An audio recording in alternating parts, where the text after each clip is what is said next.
that brings me to introduce to you also our keynote speaker for today, which is Professor Kirrie Ballard.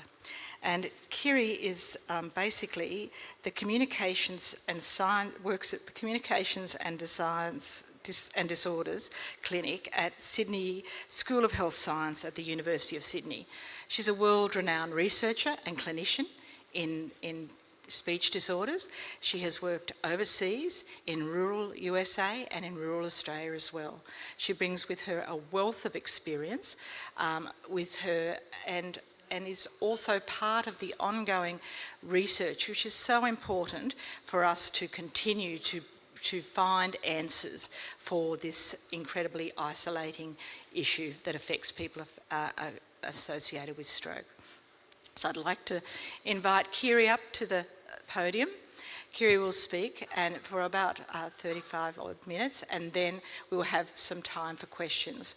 For those of you who are online, there will be a Slido operation that we will be operating for you to ask questions to Kirrie at the end of the presentation, which will be read out in the room.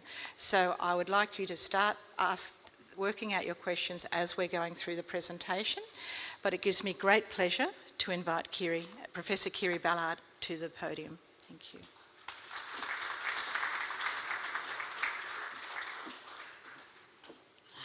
There we go. Oh, it's a bright light. Yes. This is wonderful. I was frightened I wouldn't be able to see over the top of this. This is good. Thank you so much for inviting me here to talk about recent advances and progress in treatment for communication disorders.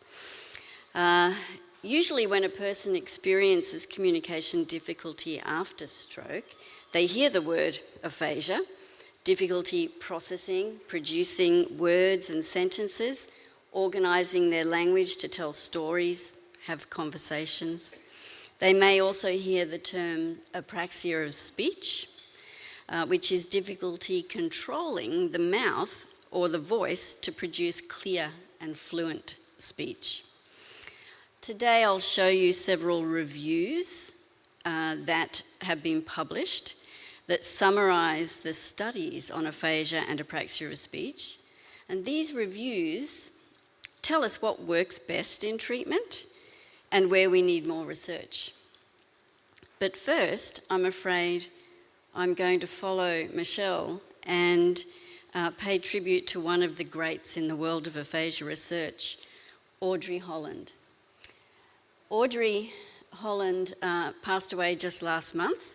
She was 90, so she had lived a very fruitful and productive life. Audrey was a pioneer in the field of aphasia research. She challenged the medical fraternity by asking, why aren't we taking care of the whole person?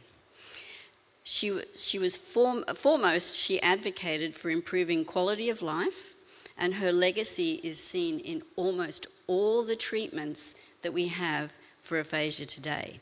She is behind almost every single one of them. She had a massive impact on our research and our clinical practice. So she is missed by many, many people. An overview of my talk today. People with aphasia have told us what they want.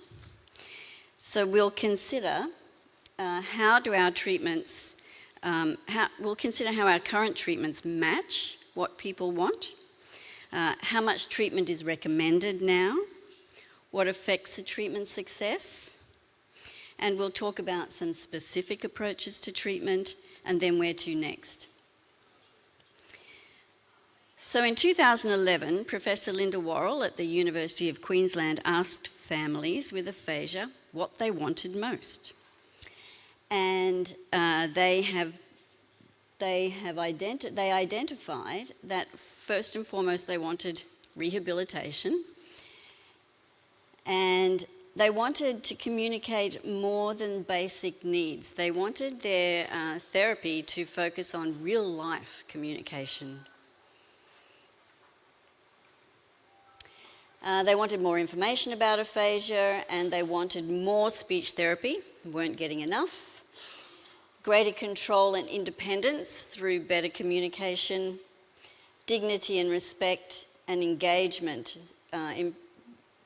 increased engagement in social leisure and work, which is affected so much by a communication problem, and also regaining physical health.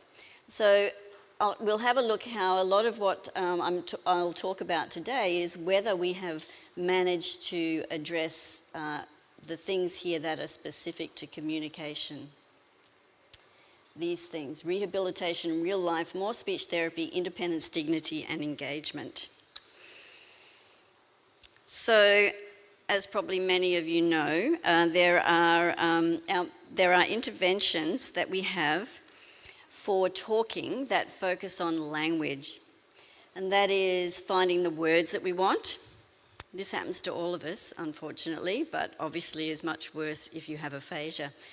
Finding the right word, using those words to build sentences, and then using those words and sentences to build stories, to tell stories and have conversations. And we also have treatments for speech production, which is about making speech more fluent and clear. And these can target pronouncing sounds, specific sounds, but increasingly our focus in treatments is actually on rhythm and melody of speech. So, we have good evidence that these treatments usually work. Recently, there's been a lot of work to see how well these treatments work and how much is needed to show some improvement in communication. So, our main way to work this out is to gather all of the research studies together and systematically evaluate them.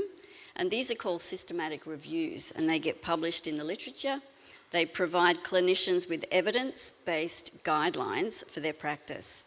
I'll walk you through some of these systematic reviews, what we know so far. There have been several just in the last couple of years.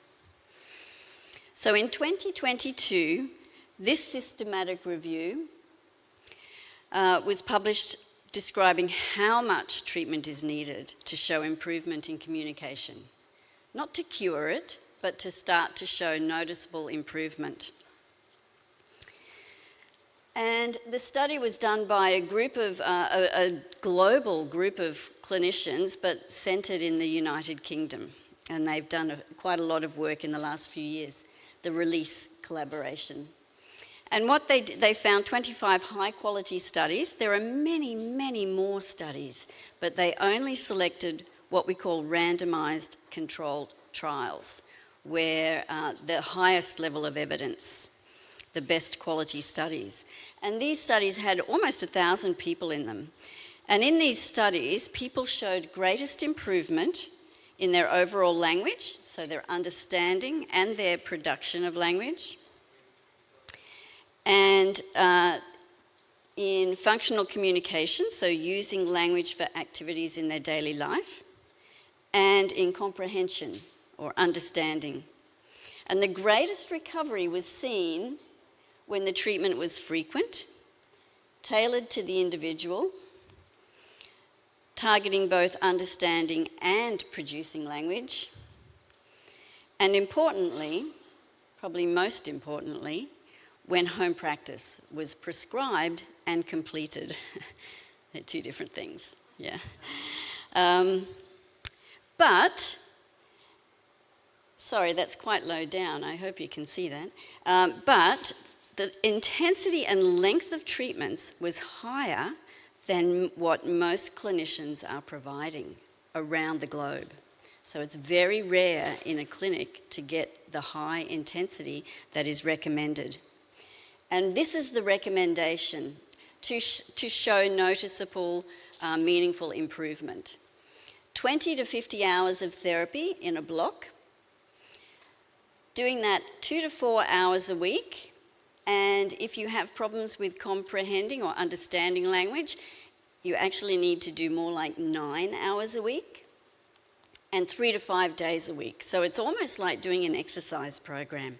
You know, they tell you now if you're going to go to the gym and get fit, you need to be going at least 3 times a week and probably 5. And it's the same thing.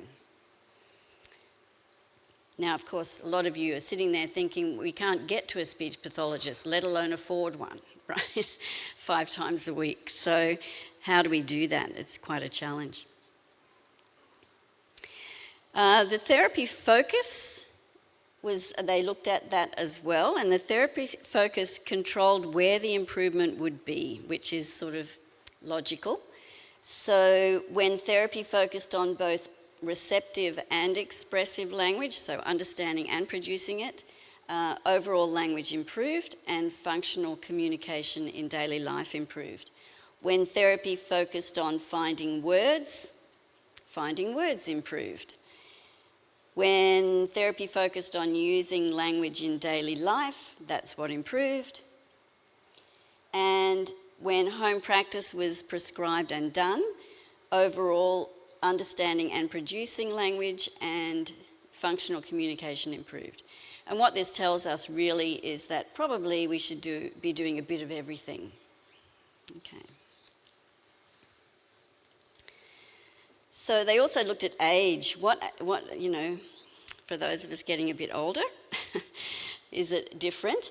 Fortunately, they found the frequency and amount of therapy required was about the same whether you're younger or older, so that's a good thing. Time since stroke. So in the early months after the stroke, people tolerate slightly lower intensity, about 2 hours a week, and a moderate amount, at least 20 hours. When they're three or more months after the stroke, they can tolerate a higher intensity and amount, so you can ramp up as you become stronger. Severity, so how severe is the aphasia, the language problem? And it appears that those who are more severe tolerate at least 4 sessions a week and should get that much. And if you're less severe, you can actually tolerate and should get probably a bit more. Of course, we're coming out of, although so many people I know have COVID at the moment, but we think we're coming out of COVID, and we have had a period of massive uptake of telehealth, using computers to deliver therapy. And of course, we have had a number of research studies asking, well, is it better to be in the room with your therapist, or is online on the computer just fine? And we have a review that was done of that as well. And fortunately, what we find, there were not many studies, but there are more studies than this. These are just the high quality studies. And we find that whether you're in the room with your clinician or you're on the computer with your clinician, you tend to get the same amount of improvement across all aspects of speech therapy. So, and I think a lot of the clients that I work with have really embraced telehealth because you save a couple of hours in travel, right? But there are some things that are better done face to face. So often mixing it up is a good idea. So I'd like to talk about some specific treatments. The best level of evidence comes from clinical trials where there are 2 treatments or 3, and people are randomly assigned to get one treatment or the other, and we call those randomized clinical trials. And remember that some treatments focus on language, finding words, building sentences, or telling stories and having conversations. One question that has been asked for many years: does talking improve more if you practice only talking? Or does talking improve if you practice using multiple modalities? So if we let you write, gesture, draw, and talk. So a lot of you probably thinking, well, we do that because we have to use multiple modalities. But the question was, does your speech still improve if you're using a range of methods? So there was a very important study that was published here in Australia just last year called the COMPARE trial, done by people at the National Centre of Excellence for Aphasia Rehabilitation, headed by Professor Miranda Rose. And they compared 3 groups. One group was, so I don't know, have I got a pointer? I don't know. The little green mouth indicates one group used talking only, and the other group used a mixture. They wrote, they gestured, they talked, and they drew. And then there was a third group who just did what they normally do. Might have been low intensity treatment or no treatment at all. And there were about 200 people in this study, and they were split between these groups, and they got a lot of therapy in 30 hours in 2 weeks. Okay, so a lot of treatment. And the research treatments, people practiced naming pictures, asking questions. They use, depending on their severity, they used single words or sentences. So lots and lots of practice at the level they were at. And what did they find? Well, the results. Both research treatments, so whether you're just talking or whether you're doing a mixture of things, people's ability to find the words they need improved in both conditions. Their everyday communication improved, so just talking in daily life, and they perceived their quality of life to improve. There was one difference. The people who were able to use lots of different modalities perceived their quality of life to improve a bit more, and so that's the treatment that these researchers are taking forward now and developing further. But it's important to remember that each person had a different response. Some people improved more than others, which is as you would expect. So some of you might also have heard about brain stimulation treatments, where they put an electrical current or an electromagnetic signal on the outside of the skull and try to stimulate brain tissue underneath. It's being tested for many different conditions, including depression, stuttering, Parkinson's disease, as well as aphasia after stroke. And there are 2 main ways to do this. The first is repetitive transcranial magnetic stimulation, or RTMS. Presents the stimulation quite precisely to a specific area of the brain. And there was this review here was done in 2022, and it covered 11 studies. In general, stimulating so most of, if you have aphasia, you probably have damage to the left side of your brain, right? And what they found was stimulating the right side of the brain at the front seems to improve language recovery. So they found it's quite safe. There were no bad reactions to the treatment. And they were positive. Sometimes they combine it with speech therapy, or they just do the stimulation by itself. Either way, they found improvements in the severity of aphasia, word finding, writing, comprehension. And the stimulation on the right frontal part of the brain seems to help the left recover. So there's this argument that the right side might be getting a little bit too active when the left side is damaged, so it's interfering with recovery. And if you stimulate, you can dampen that right side, reduce its involvement, so the left side has a better chance of recovering and taking over that function. So that right side seems to help with improvement. The second method is transcranial direct current stimulation. It's less specific, gives a general stimulus, and typically it's paired with word finding treatments, so you're practicing producing words plus getting the stimulation. Unfortunately, probably because it's not so precise, the effects haven't been quite so positive. So there's some improvement in general talking, but word finding doesn't seem to improve very much.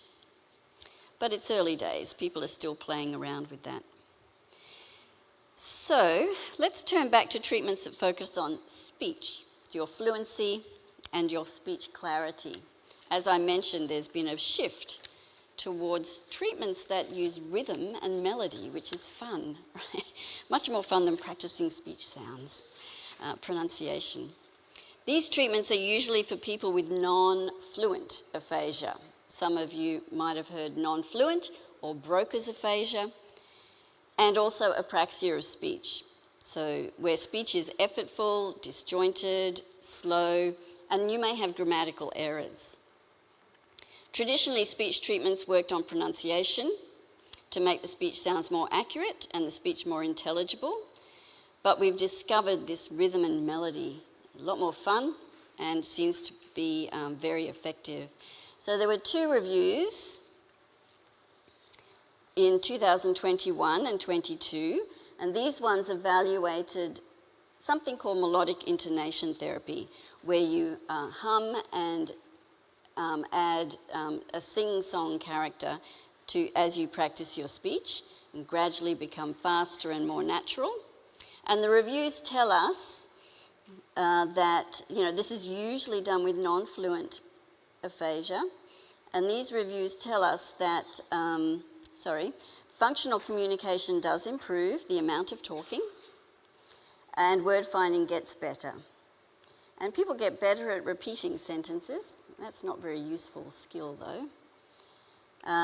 Comprehension or understanding of language doesn't improve, but comprehension's usually pretty good in people with non-fluent aphasia. So the treatment doesn't target that. Another method that has rhythm at its heart is speech entrainment. So using rhythm to practice scripts or stories. So what are scripts? This is where Audrey Holland was a pioneer. She actually developed this method. Scripts, they're co-constructed. Your speech pathologist will sit with you and develop a script. They can be 1 sentence to start a conversation. They can be a short set of sentences to order a taxi, state your opinion on something, or they can be a whole story or a whole speech to give at your daughter's wedding. So, for example, here's a script, a conversation starter. I went to the movies last night. I saw that movie about a man and his dog. Have you seen that one? So all of these, so how we bring in rhythmic cues is that we speak along. What you can do is you can speak, and I actually thought I would have a mouse to click that. So I don't know if you're able to play that sound file up there. Oh, no. So what happens is you either have your clinicians say the sentence and you say it with them at the same time. So I would say, I went to the movies last night, and you would say it exactly the same time. We'd do it together, okay? Another method is just playing a beat. So I'm going to tap on my microphone, not too loudly. You would hear the beat,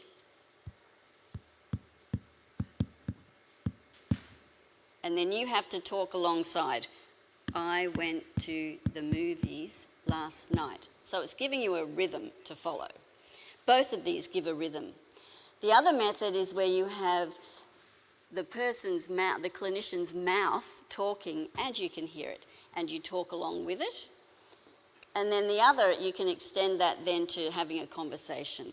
So as it turns out, the audio and the visual is the most effective. They all work, but it's the most effective.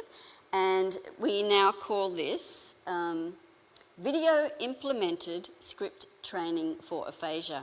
It has other terms as well, and it uses this entrainment. You entrain your voice to the speech pathologist, and you do it together. So so we've done those examples. Here are some examples from a treatment study, very small, you can't see them there, but you can see the top one is very short. It says, football's a great sport. My favourite team is, I'm going to say the Rabbitohs. And I love to watch football all the time. And then the one at the bottom is much, much longer. And so you would practice your script alongside an avatar or alongside a video of your speech pathologist. And they found, of course, it's practice, practice, practice, practice, practice, right? And you can take that, people take that home and they just practice it every day at home. And what we know is that this practice works. People are more able to produce grammatical sentences, their fluency improves, and it maintains the effects of the treatment can be seen up to a year later. So it's really beneficial, and we've had a lot of our clients in our clinic at the University of Sydney using this method to really practice up, to get ready to go and have coffee with their friends. So they practice up a conversation starter, or they want to tell a story, they take photos along with them, and they can actually contribute more to the conversation and have a better role in the interaction because they've practiced these contributions. So where to from here? Well, we have some serious challenges, obviously. I'm sure you all are aware. It's very hard to get access to speech pathologists. There aren't enough. We're training many, many more, but there's still, it's a challenge, particularly in rural areas.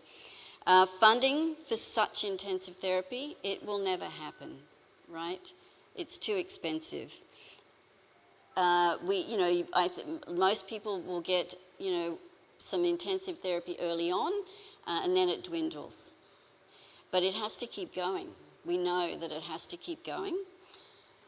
So, this was a rather sad study from the United States just this year, where they looked across hospitals and how much therapy people are getting. And they looked at physio, occupational, and speech therapy. And they had about 500 patients, and they followed them for 12 months.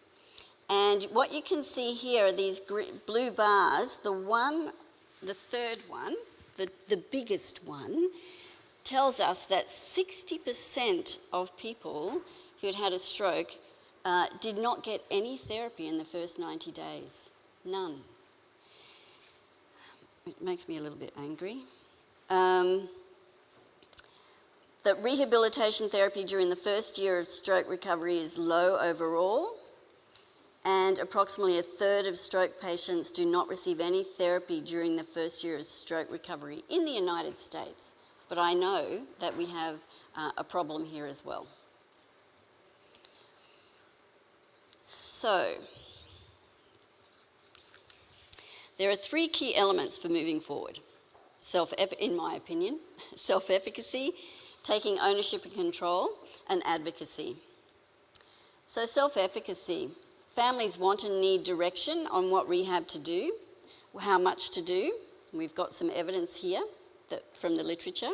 And in that process, a key role of speech pathologists is to build your self-efficacy, confidence in your own ability to exert control over your motivation, your behaviour, as in your engagement with practice and therapy, and also your social environment. It's so critical to be maintaining those social links. 2 minutes, okay. Also taking ownership. The speech pathologist needs to be there at the beginning to help you set your goals, family-centred care. Set the goals that will work for you, have realistic expectations. Not everyone can do an hour of practice every day, but maybe you can do 10 minutes. So being realistic, evaluating, adjusting if you have to. Don't beat yourself up. The more you do, the better, but you do as much as you can. And collaborating. It's so important to have people around you who can motivate, support, and help you practice. Because ultimately you're wanting to have conversations. So you want people around. And we also know that depression is associated, aphasia is associated with how wide your social network is. So it's not just your spouse and your children, it's your friends and your groups like this, as you know. And it's not a 4-week treatment program, it's not 20 to 50 hours. It's ongoing, right? And a critical aspect is advocacy. There's a clear and pressing need to look at the bigger picture and drive change in Australia. For the first time, we have these rich and powerful research studies that provide us with evidence. They show us the structure and the benefits of communication rehabilitation, and they build standards for rehabilitation pathways. And it's both our job and yours to advocate, to help people understand that communication is a basic human right. It's written into the Universal Declaration of Human Rights. And here we have people fighting the fight. These are 4 representatives from the Speech Pathology Association of Australia who went to the United Nations in 2019 and presented a very strong case advocating for more speech therapy, greater access as a critical human right to communication. And so I think they're an amazing group of people. So moving forward, one thing I would like, I wanted a little extra slide, but I was too late to get it in. At the University of Sydney, I just want to let you know that we have started a clinic, speech pathology clinic with our students. And we are very keen to encourage people to come along. It is a minimal fee just to cover expenses, and we work with you to work on your communication through telehealth or in the clinic, really trying to help train the next generation of speech pathologists, but also try to increase access to speech pathology care. So thank you very much for listening, and I hope you found that interesting.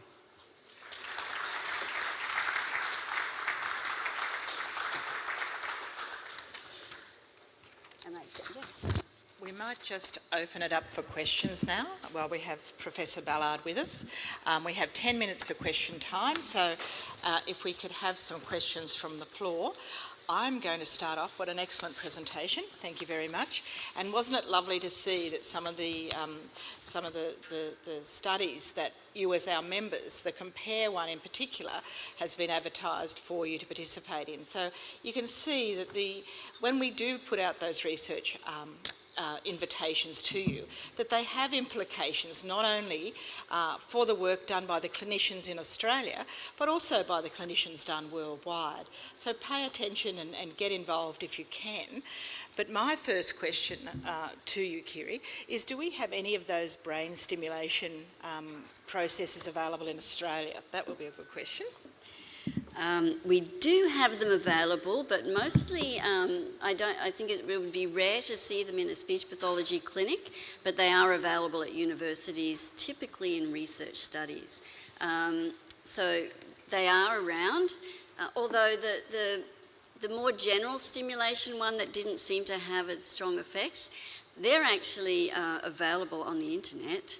You can buy one, and gamers use them to improve their attention and reaction time when they're playing computer games. So people can easily get access to that, but the other one that's much more effective has to be done by very experienced clinicians. It was nice to see that they do no harm, was it not? Yes, People get quite frightened about electrical stimulation, particularly of the brain. It's quite amazing, isn't it, the implications of a stroke on the brain and also the treatments that happen as a result of it. So I'm just going to call for any questions from the floor. Do we have any questions from the floor at this stage? We have one over there, just behind you. I will see if I can get this up a bit. I don't know why it's gone down. There it's gone. I was just wondering, with the VSpThy training, have you noticed that it's been effective for people who have been using it with their carers at home? So we've got outpatient settings and people might come in for twice a week therapy, but will probably need to continue that at home with carers. Yes, I would argue that it will only be effective if if your client will practice at home. So all of our clients practice at home with their carers. Yep. But we give them videos to watch, so the carer doesn't have to be doing it, but they're there to help. Yeah. And we have a question online. I will call that for that first, and then we'll go over to Gary Preston, which is over there. So from Kim Beasley, how soon post-stroke should RTMS brain stimulation be delivered? I actually don't know the answer to that question. I haven't done brain stimulation myself, but I know that most of those treatment studies have been done with people in the chronic phase, so after they're a bit further out post-stroke, but I'm not sure. My question, and I speak as a stroke survivor from 12 years ago that had to learn how to talk again. Yes.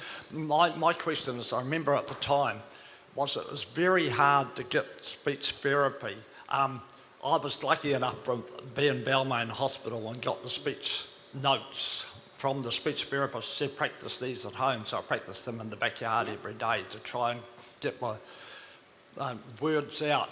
But there seemed to have been a definite lack of opportunities for stroke survivors, this is 12 years ago, to get speech therapy.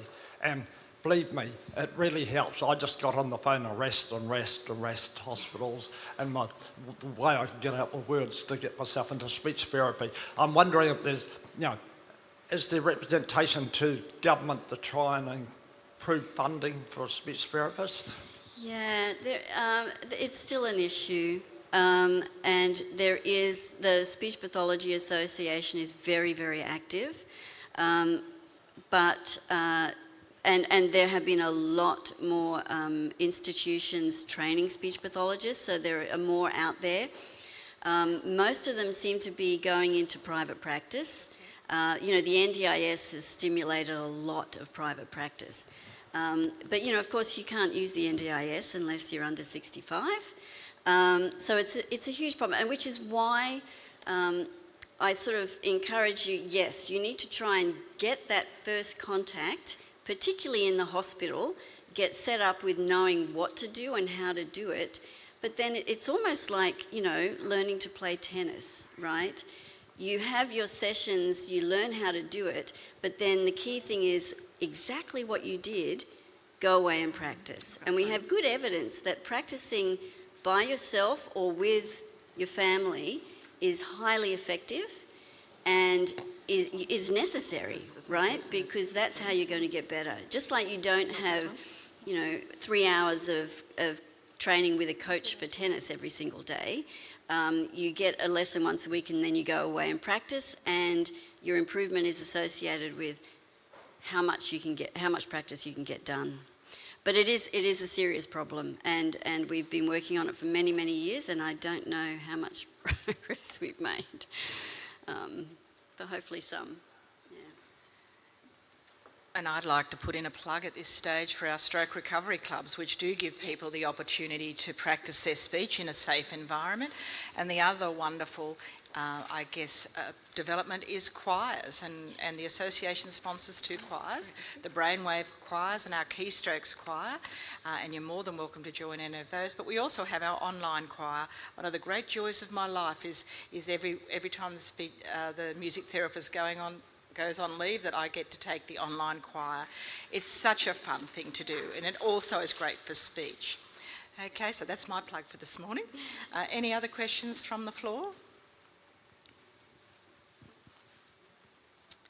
Brenda Booth. Thank you, Kirrie. That was really interesting. Thank you.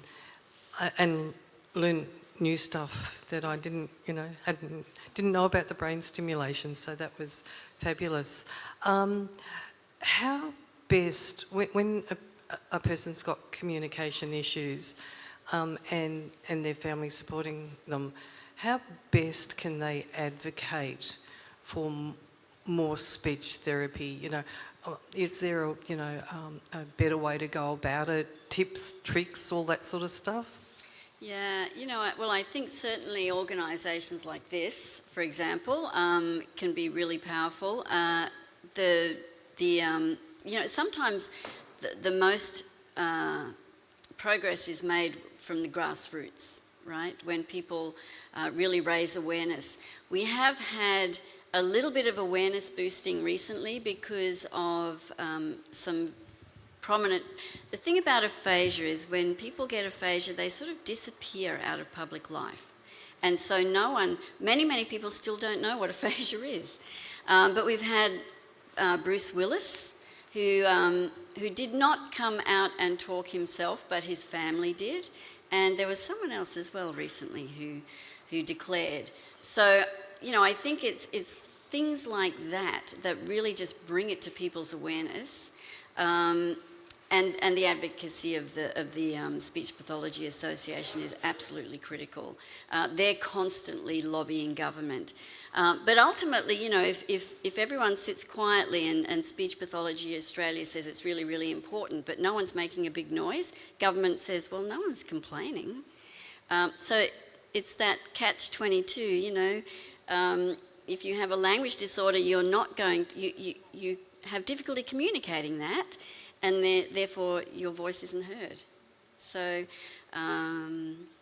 we do have some excellent advocates in the stroke community, though, who are really active and powerful, who have done a lot of work.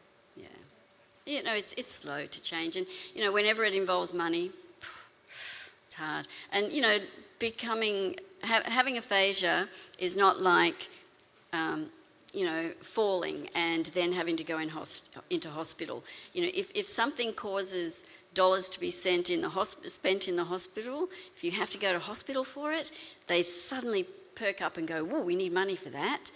But, that's not the case for aphasia, right? So it's very hard to get attention and really demonstrate the need. Yeah. So we've got another online question. How widely is the electrical stimulation used in rehabilitation in Australia? Oh yeah, well I'm sure people are, well maybe not. In physiotherapy, electrical stimulation has become pretty, commonplace. It is not in speech pathology. It is not often, I don't think you'll see it in any clinic or almost no clinic. Partly because there is a lot less research done in speech pathology, and so that work hasn't progressed as far. Yeah. And, speech pathologists tend to be a little bit frightened of technology, unfortunately. So, yeah, not much. I think if you're interested in that, you should contact a university clinic and ask. For example, Macquarie University has the equipment there, and they have done a couple of studies in their facility. One more question, if we have one. Anybody else have a question? Yeah, this gentleman down here. Sorry, do you want to start here? My name's Tom Morgan, and I'm from the WAGS group. And I just wanted to say that I had a stroke about 13 years ago, and after about 6 months, I was having some just physiotherapy at home, and I had a bad problem. I couldn't understand. Well, I understood the person was talking to me, but I couldn't figure out what to say. And so I went to a speech therapist. I went to this lady for about 3 months, and I said, "It's not working." She said, "Well, just don't say anything, and you'll be right." I said, "All right, okay." Well, it took me about 7 years to be able to work out what that person was saying to me and reply to what they were saying. Why is it that it took so long? Yes, good question. As in, it took that long to recover, for you to recover that skill. I think, when you've had a stroke, it's a major trauma to the brain, right? And it takes a very long time. So, that review that I presented said 20 to 50 hours. That's not to get to where you are now. That is to show some noticeable improvement. And it's like keeping strong.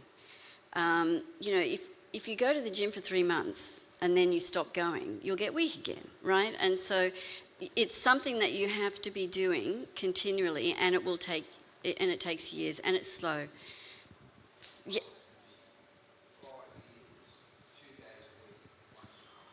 Yeah. So, and I think that's where it is beneficial to, if you can, that's hard, if you can stay engaged somehow with a speech pathologist, maybe not seeing them regularly, but seeing them once every 6 months and updating your program and just somehow giving you guidance in how to really actively engage in the exercise. I mean, it's talking, because it is something that needs to be done very systematically, targeting very specific skills, and done, as you can see, every day. Physio? Yep. Yep. Yes. Yes. Yes, 13 years and you're still at physiotherapy. That's right. And I think on one of my slides there I said it's a lifestyle change. It goes on. It becomes a part of your life. And most people, I know you have to finish. I know I have stayed in contact with some of my clients and who have really embraced that idea. They're often a lot younger, have embraced that idea of getting really good ideas and strategies and implementing them themselves and just making sure they do it every single day. I remember one client that I worked with who actually put himself forward to go and do motivational talks around the country, and just to force himself to practice the speeches over and over and over and over again, and then have to perform them to motivate himself, right? And so giving yourself little goals like that, if you go to church, getting ready to practice to do a reading, or, it's really that motivational, keeping it going is so difficult. And you can lose hope because you think, it's just taking too long, it's never going to happen. So it's just keeping going. And keeping in mind that some, depending on your stroke, speech may not come back, right? And some of you know that. But figuring out other ways, that multimodal, draw, write, gesture, whatever, as long as you're staying engaged and communicating. And we can help you set that up and figure out the best way, but then the practice is up to you. Yeah. Would you please join me in thanking very much Professor Kirrie Ballard. It's been a privilege to have her here with us today, and her talk was just exceptional.